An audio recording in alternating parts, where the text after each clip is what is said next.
नर्तकी पूजा गायकवाडवर गुन्हा दाखल. माजी उपसरपंच गोविंद बर्गे यांच्या आत्महत्या प्रकरणी खळबळ. पाहूया सविस्तर बातमी. बार्शी तालुक्यातील सासूर गावात धक्कादायक प्रकार उघड झालाय. बीड जिल्ह्यातील गेवराई तालुक्यातील लुखामसला गावचे माजी उपसरपंच गोविंद बर्गे यांचा मृतदेह गावाबाहेर कारमध्ये आढळून आला. स्वतःच्या पिस्तुलाने गोळी झाडून त्यांनी आत्महत्या केल्याचा प्राथमिक अंदाज व्यक्त करण्यात आला आहे.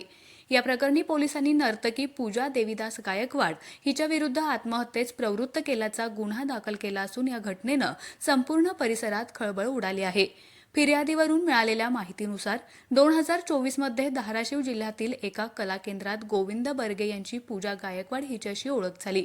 ही ओळख पुढे प्रेमसंबंधात बदलली. दरम्यान पूजाने वेळोवेळी बर्गेंकडून पैसे, जमीन, सोने नाणे तसेच तब्बल $2.25 लाखांचा मोबाईल फोन मिळवला.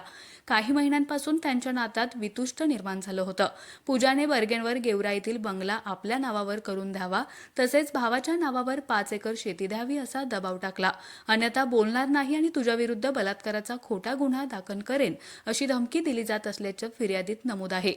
सोमवारी रात्री गोविंद बर्गे पूजाची समजूत काढण्यासाठी बार्शी तालुक्यातील सासूर येथे गेले होते. मात्र दुसऱ्याच दिवशी सकाळी गावाबाहेरील कारमध्ये त्यांचा मृतदेह आढळून आला. प्राथमिक तपासात त्याने स्वतःवर गोळी झाडून आत्महत्या केली असावी असा अंदाज पोलिसांनी व्यक्त केला आहे. तथापि या प्रकरणात हत्येचाही काही पैलू दडलेला आहे का याची पडताळणी सुरू आहे. सध्या नर्तकी पूजा गायकवाड हिच्या विरुद्ध गुन्हा दाखल झाल्यानं पोलीस तपास अधिक गतीने सुरू आहे. पुढील कारवाईकडे सर्वांचंच लक्ष लागलं आहे.